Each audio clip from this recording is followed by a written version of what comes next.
itu daripada pemain dangdut, atau Allah takdirkan bagaimana, ternyata duduk sekali bersampingan dengan mawi. Misal saja, Masya Allah, bangganya dihimpukan, disebarkan ke sana kemari, kerasa tampas masuk dalam Facebook, belum puas masukkan ke dalam YouTube, belum puas tempelkan posternya di sana sini. Itu adalah merupakan kesempatan bersejarah kita bersama manusia yang mempunyai kelebihan dalam hidup. Apakah kelebihannya dengan jabatan? Siapa yang tidak merasa bangga kalau pada waktu dia boleh sekali, duduk sekali, mungkin bersalaman dengan Perdana Menteri, atau juga dengan tuanku, atau dengan Tuan Sultan, atau juga dengan Esko. Allahu Akbar, Masya Allah, Tabarakallah.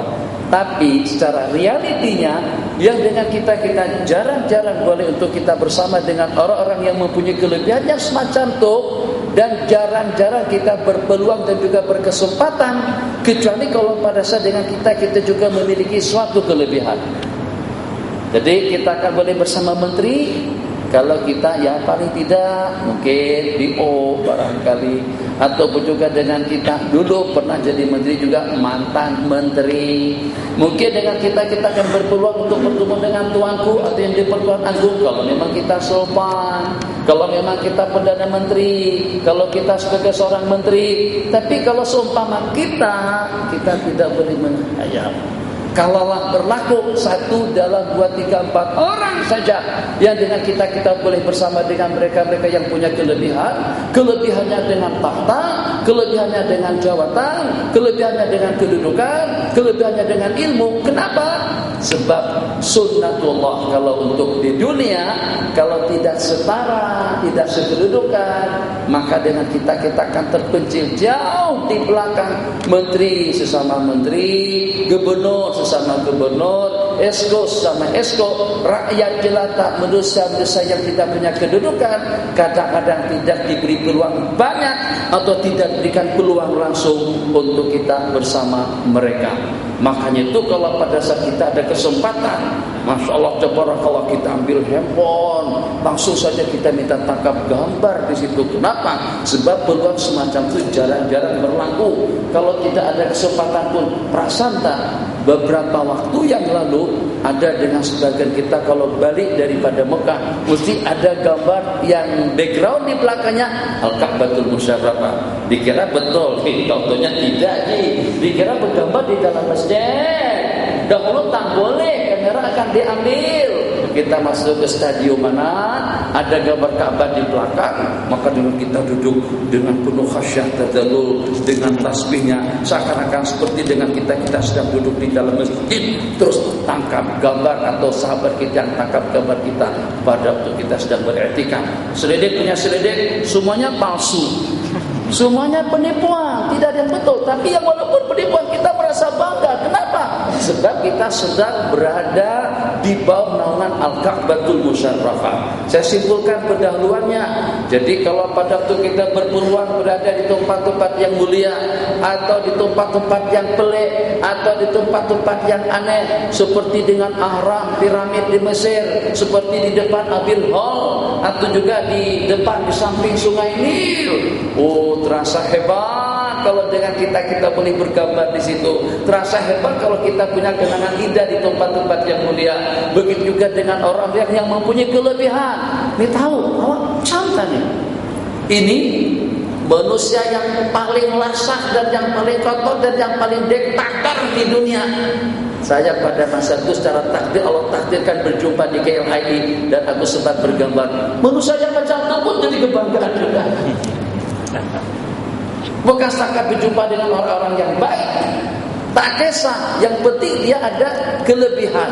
Apakah kelebihannya dengan ilmu, kelebihannya dengan ibadah, kelebihannya dengan takwa, kelebihannya dengan muraqabah, kelebihannya dengan harta dan juga dengan jawatan, akan jadi kebanggaan seseorang. Tapi kita simpulkan, kira-kira dalam berapa ratus peluang kita boleh bersama orang-orang yang lebih di dunia? Dalam berapa persen Peluang kita boleh bersama dengan orang-orang yang mempunyai kedudukan dan juga yang mempunyai pangkat dan jabatan di dunia. Itu tadi selalu dan kebiasaannya. Kalau kita juga punya kelebihan, mungkin kita akan bersama mereka. Tapi kalau tidak, jarang-jarang kita dipertemukan dan jarang-jarang kita diberi kesempatan. Masya Allah, tabarakallah. Itu kalau dalam kehidupan kita di dunia. Akan tetapi ada dua yang tak pandang. Apakah kita ada jawatan? Apakah kita ada kedudukan?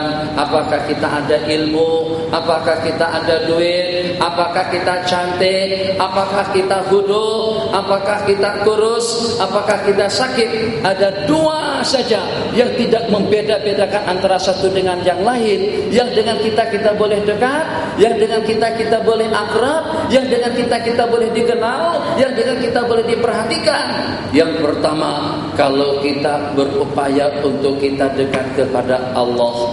Dan yang kedua, kalau pada saat dengan kita ingin dekat kepada Sayyiduna Rasulullah SAW. Tak kisah Tuan Haji, apakah dengan kita mempunyai beberapa juta RM. Kalau kita miskin sekalipun, bodoh, miskin, lemah, kerdil, sakit, tidak ada jabatan dan juga tidak ada kedudukan, kita boleh dipandang oleh Allah Jalla wa'ala. Pada waktu kita sembahyang Allahu Akbar, dengan lantunan Fatihah yang kita baca, Bismillahirrahmanirrahim, Alhamdulillahi Rabbil Alamin.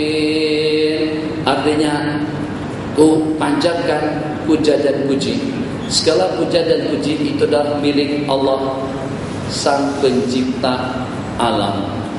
Ini lantunan kata-kata daripada orang miskin yang tidak punya duit dan juga tidak punya jabatan.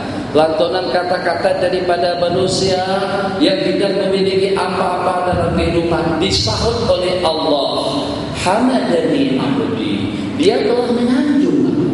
Siapa yang tidak merasa senang kalau pada saat mendapatkan sautan seperti itu daripada Allah? Wa idza qala ar-rahmanir rahim, qala Rabbu jalla wa ala asna alayya abdi. Dia telah menyanjung dan memuji kepadaku. Maliki yaumiddin, qala Rabbu tabaraka wa ta'ala ana maliku yaumiddin. Akulah yang berkuasa nanti pada hari kiamat kelak. Iyyaka na'budu wa iyyaka nasta'in. Allah sahut, hadza baini wa baina abdi. Ini di antara aku dengan hamba-hambaku. Wa li abdi ma sa'al, dan untuk hambaku segala permintaan yang dia inginkan. Qala wa li abdi ma sa'al, kita sambung. Ihdinas siratal mustaqim, siratal ladzina an'amta 'alaihim ghairil maghdubi 'alaihim waladdallin. Amin. Tetap Allah sahut, hadza li 'abdi wa li 'abdi ma sa'al. Kalau kita tanyakan siapa kita sampai kita disahut, tidak bersumpah, tidak mengatakan secara pasti. Tapi kalau seumpama kita bagi salam salah seorang sultan atau menteri, sering mungkin kadang-kadang tak disahut, tak dihiraukan, tidak diraikan, tidak dipedulikan. Kenapa? Karena kita kerdil, kita tidak punya apa-apa. Pingat tidak ada, pangkat tidak ada, jawatan tidak ada, duit tidak ada. Tapi kalau kita punya duit banyak, apalagi kalau pada masa berkepeng kan kita perlu duit banyak, tak? Hantar duit kira-kira dalam 2, 3, 4 karung kantungan plastik. Assalamualaikum, waalaikumsalam warahmatullahi wabarakatuh. Kenapa? Sebab si koprak tadi itu datang bawa duit. Kalau kita tak bawa apa-apa, assalamualaikum, jangankan dengan sahutan ahlan wa sahlan dan juga dengan sahutan waalaikumsalam, kadang-kadang diperhatikan pun tidak. Nih rasanya insyaallah tidak perlu komen panjang lebar kan. Itu sudah seperti itu realitinya, sudah seperti itu hakikatnya. Masya Allah, tabarakallah.